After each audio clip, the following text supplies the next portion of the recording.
Yankees and the Astros kicked off the ALCS game 1 in Houston. Jake, you gonna burn it? Sure am. Gonna burn for Jake to say this, but it's coming from his heart. Game 1 in H-Town, the Astros and Yankees, part 3, and we're not talking varsity, Trev. We're talking my JV, Justin Verlander on the bump, and a couple shots at JMO for Yanks fans as they head back to their house of horrors. Mom, get out of here! Master Bader with another home run. It's 1-0 Yankees. But then our thick king behind the dish, Martin Maldonado, with the big RBI double to lock it up at once. It would stay that way into the 6th. And then you lie. Oh, no. Watch his homer go. 2-1 from the Astros vet. He's been in all 3 of these. People forget about that. And then Chas McCormick, your name doesn't do it for me, but you played great yesterday. 3-1, and then Trev's new comparison king. Where's your young shortstop, the Yanks? Because here's Jeremy Pena, solo dong. He can't stop. It's 4-1. H.R. Rizzo, Tony Meatballs, fortitude to make it 4-2. We got a little rally. Presley slams the door. Good for him. Astros take game 1 at home, 4-2 final. What a burn. What a burn. That burn was brought to you by DraftKings because you probably could have bet on the outcome of this game. The public had it. Houston wins. Also, the public is excited because the NBA is back. How about that? And DraftKings Sportsbook, an official sports betting partner of the NBA, is allowing any new customer, they can make any $5 NBA moneyline bet and get $200 in free bets if their team wins. How about that? Download the DraftKings Sportsbook app now. Use promo code JOHNBOY. Make any $5 bet this week. Get $200 in free bets. Use those on the Yankees-Astros series. Take the under. And if your team wins, only at DraftKings Sportsbook with promo code JOHNBOY, you get the $200. Minimum age and eligibility restrictions apply. See show notes for details. Trev, how you doing? Did you watch this game? Was it really exciting? I did watch this game, and it was a lot of fun. I think JV obviously threw the ball really well, worked out of some situations early, made some absolutely nasty pitches, but that's to be expected when you strike out 11 dudes in 6 innings. You're probably going to be throwing the ball with some movement and some velo, which is what he was doing. Classic JV, just throwing 100 there. One of his last pitches. He's something else. I think if you look on the Yankees side, Tyone did everything he could, gave you a better than expected start. But the bats for the Yankees just didn't really show up. 17 strikeouts in a 9-inning game is just not going to get it done. I know you're facing some really good pitchers there, and sometimes they're just on. You kind of have to tip your cap. But obviously not a way to win a ball game. The Astros are just really good. Up and down the lineup, you're going to get contributions from Pena, who has just been, I have a comparison for him. I kind of want to throw it out there now. Because this guy, 3 hits, 2 doubles, and a homer. He was on fire. I get a little bit of Chris Davis with a K when I watch him hit. Do you guys get that? I'll be on the lookout got the for low it now. hands. Does he have a high leg kick? He's got the low hands. He doesn't knob block, but he kind of keeps the bat back there. Interesting. It's the finish because he kind of rolls his hands over there at the end like Chris Davis does, but he still keeps his hands inside the ball, which is a freaking mystery to me. I don't know how either of them do it. That's what I've been talking to Soto about. Exactly. So this guy, he's one of the most impressive players we've seen in the postseason, dude. He's just come up big and he's been doing it. I thought the one pitch that I want to talk about with JV that really just was holy crap. And I don't even know if it was a strike. I don't think it might not have been. But that pitch to Carpenter, that front door 4-seam / 2-seam there, 3-2 was absolutely filthy, dude.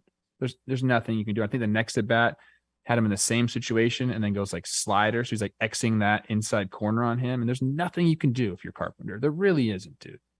Yeah, the ump had an interesting zone last night for both teams. Astros pitchers had 9 balls outside the zone called a strike, including 2 in that Carpenter at bat. Yankees pitchers had 5. Both teams had 2 balls in the zone called balls. But Yankees got struck out 16 times, and their approach was the exact opposite of what I thought it would be. 15 times, 15 times, and 15 times they allowed the first pitch to be a called strike. Just watch the first pitch fill up the zone. And it was a bad way to go about it. They kind of got diced up. And then 4 times they got caught looking on a fastball just right in the zone.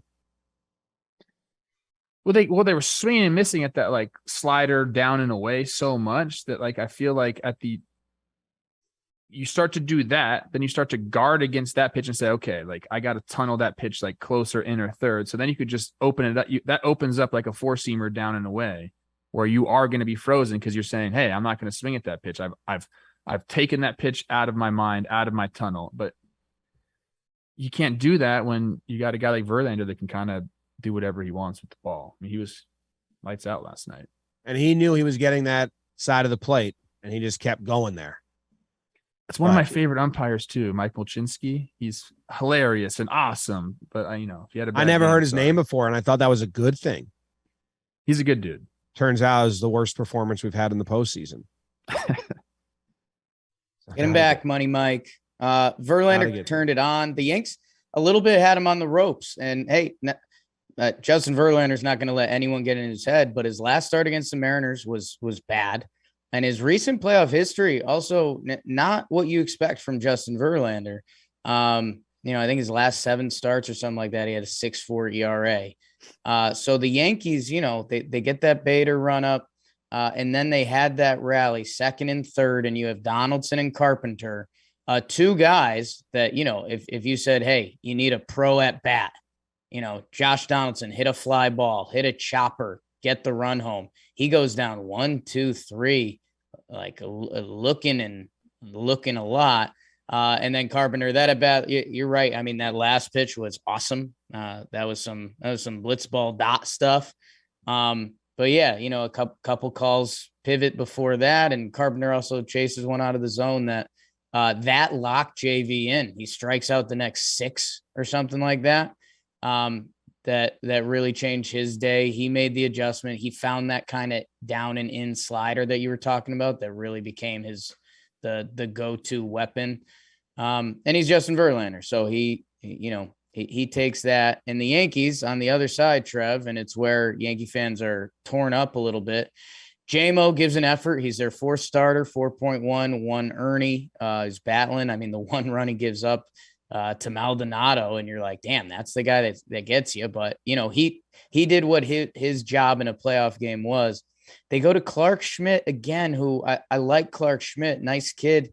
You see the stuff at times. He's never been a relief pitcher. He's always been a starting pitcher. The Yankees at the end of this year have tried to tap into it, and now we've seen him come in to save a Guardians game, which everyone was like, hey, what's going on here, guys? And then they bring him into another brutal ask that I had, the people we know in baseball are like, what are they doing to this guy? He gets out. He gets a massive double play from Kyle Tucker. We're fist pumping. He comes back out. And Peter Moylan was all on, hey, man, if you got a reliever, especially a young guy that gets out of a huge moment like that, to bring him back out, the adrenaline's just not there. It's not pumping. He gives up 2 dongs, and then Montes gets clipped, who, by the way, he and Miguel Castro making their first appearances of the playoffs. That Jimmy was all over it in the pregame show. The Yankees were taking some solace in not winning this game before they came into this game. And in ALCS, I know the schedule got funky. And there's 1 less off day in this ALCS as it is, and they had the double rainouts, 4 games in a row, et cetera, et cetera. But it's a tough feeling when it's a 7-game ALCS against a team that's had your number. they were in this game. They even had a couple at bats at the end there. Carpenter again. And that leads into some Yankee stuff because he hadn't played. He had a chance to play in the last series, and they said, no, we'll just do our at bats at one of our minor league facilities. And it's like, well, those 12 at bats could have been really important instead of throwing them in the playoff mix. And that leads to some of your Yankee frustrations, but it's also game 1 in Houston, Justin Verlander. But yes, they were in this. And I want to give a little bit more credit to him before we kind of talk. I have some questions for you guys about some of the lineup construction and whatnot, but there was the top of the 6th and Carpenter was up again and they get to 3-2 again and they'd have the mound visit. And it was really cool to see Maldonado and JV going out there because they're like, had a difference of opinion. They wanted to iron out what we're going to throw. And so that pitch that we talked about, that little like 2-seamer that ran back up and in that they got him swinging. That's what I'm talking about. Now Carpenter's like, all right, I got to swing at this pitch. I can't take it. So I think JV saw that. And I think Maldonado probably wanted to go back to that pitch to see if they can freeze him again.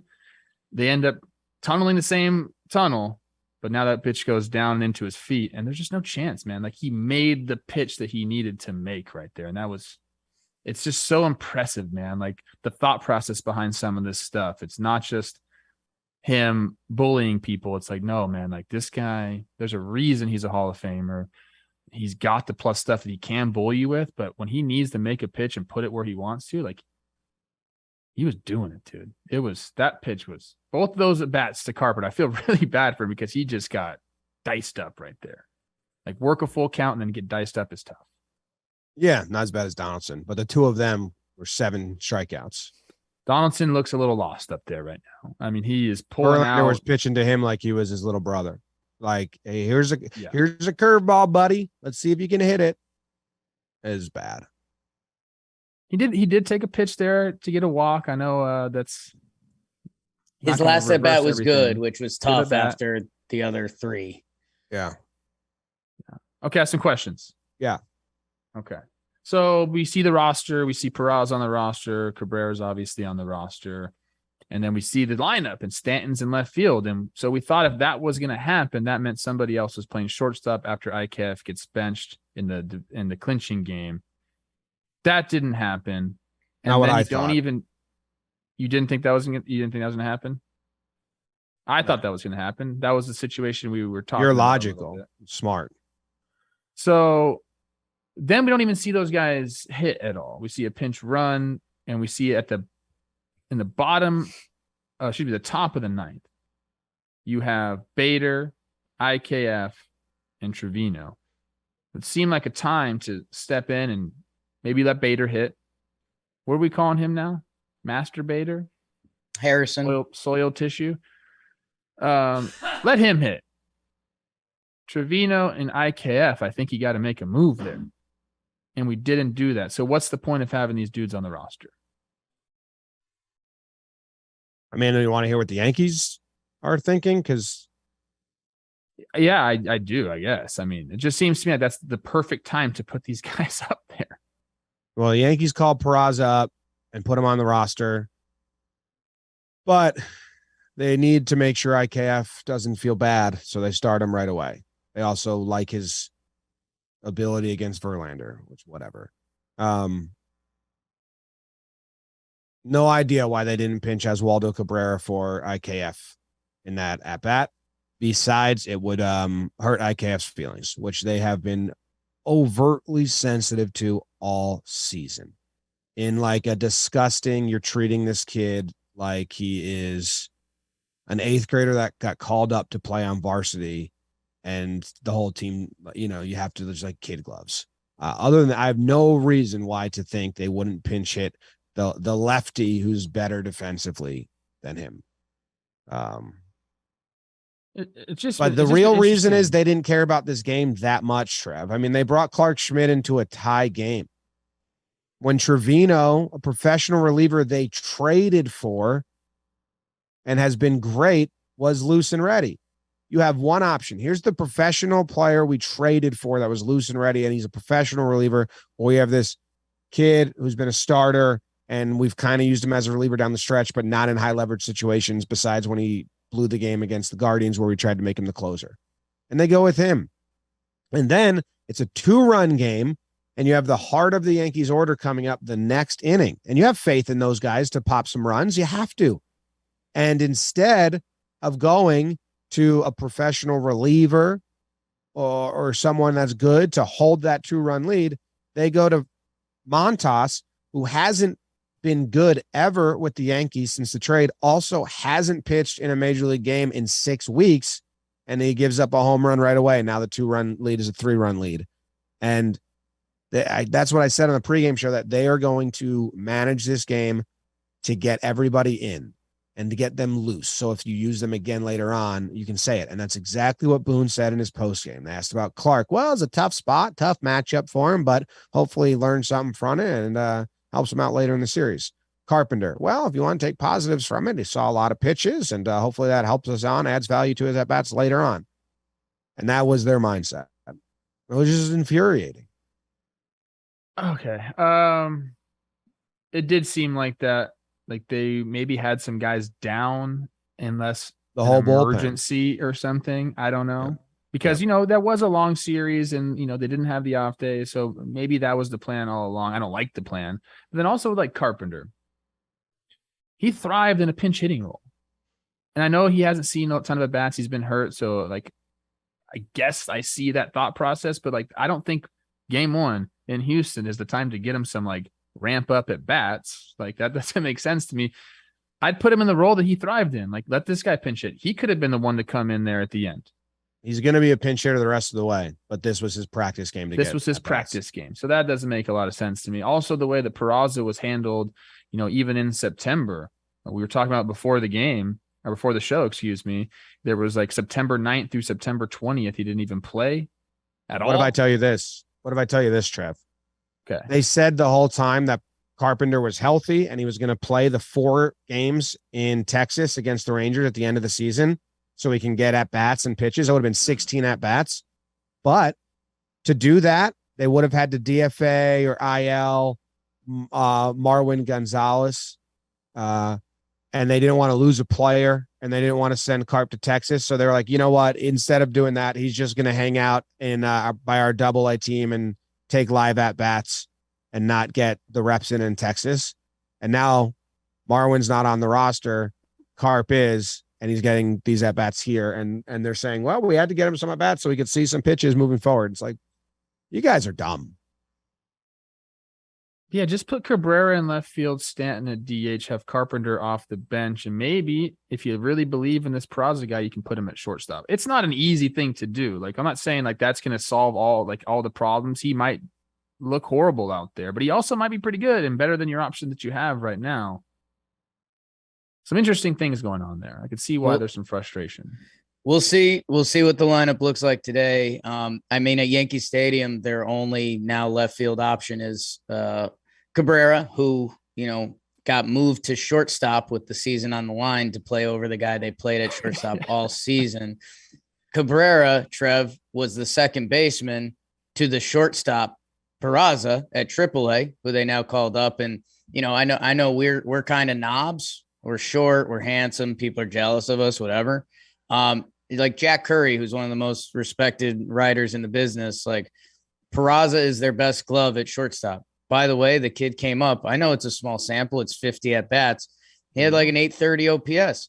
And so that's where, let's see how the rest of this series goes. If you can still go into Houston, win one game, Severino, your good bullpen, and a lineup we like, and get it back to the stadium where Cole and Nestor are waiting, you can be set up well. But you could also go down 2-0, and then it could also be Cole season on the line again at the stadium. And if one ball finds a porch, your season's over. So it's a tough way they manage some stuff down the stretch. It's tough because there's a lot of stuff we feel kind of right about that we wished we were wrong about. And let's see what happens. If it just feels like if the Yankees were the Braves or Houston, that Peraza and Cabrera would have gotten full run this year, and we would have found out who they were instead of doing some funny business lineup stuff in the playoffs that kind of led to this. So, yeah, I mean, Carpenter can't play left field at the stadium, so he will go back to fully being a pinch hitter. And if you don't get Cabrera into the lineup, the guy that you played at shortstop in 2 do or die games, a kid over the guy who was your shortstop all year. And now you brought up the AAA shortstop, who was the bigger prospect, who performed at AAA, who performed when you brought him up to the bigs. It's one of those things where we're watching Jeremy Pena on the other side hit 2-hole. He got a full season of run. He can pick it. He can hit more than enough. And it's just like, I don't know. I don't know if that's the difference or not. It'll probably come back to Judge, Stanton, Yordan, Altuve, and those guys. But if it's 6 or 7 games, which now Yankee fans are just hopeful for at this point, a lot of those little things are going to matter. And who's got the track record of their little things working, Houston or New York? Baseball.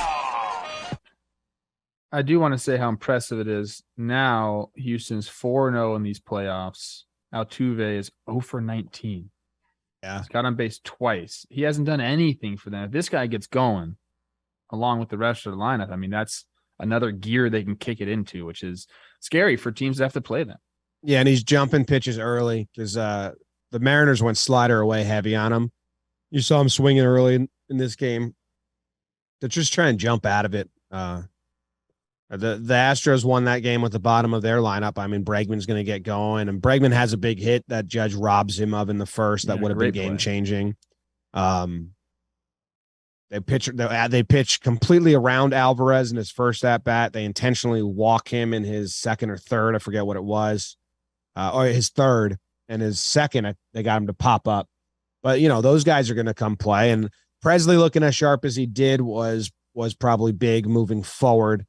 Just all in the strike zone. If the Astros pitchers feel confident enough to be that much in the strike zone moving forward, that's going to be it's going to be a quick series because they didn't give a shit about the Yankees bats.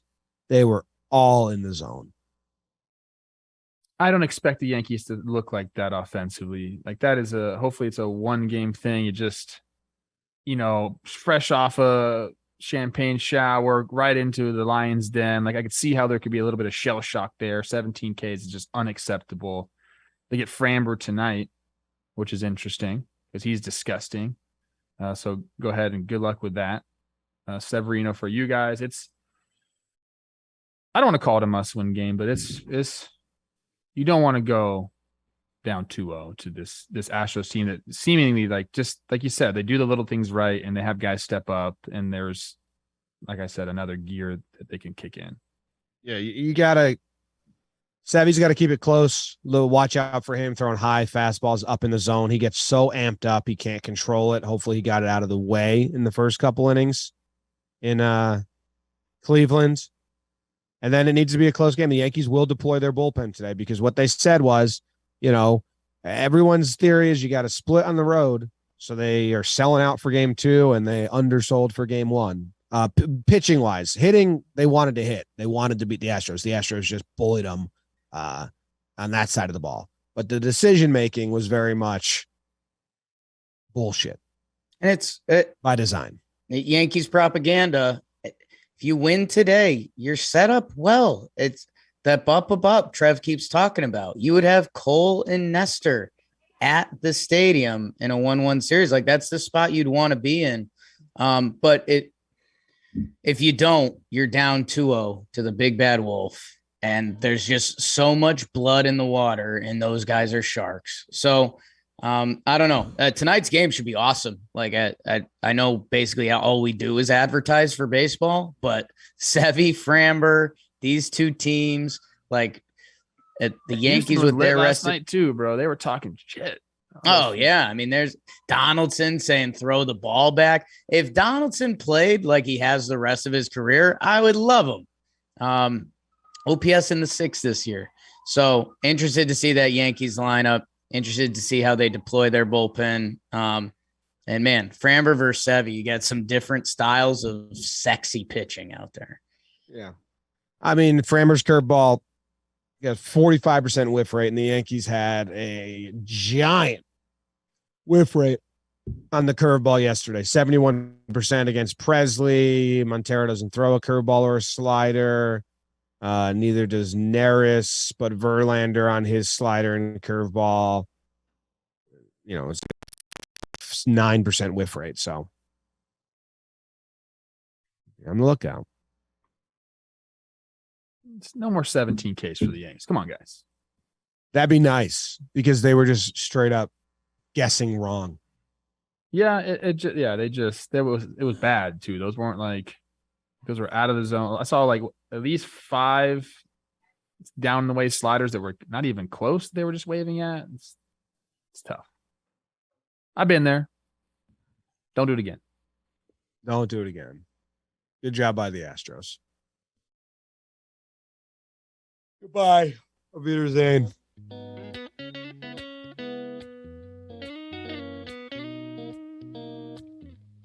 Baseball today, Trevor Plouffe, Chris Rose. Coming up next. Exactly. Soiled tissues, crusty towels, Jake Storio. Socks. Dude, that sound like A lot of ruined socks. Oh.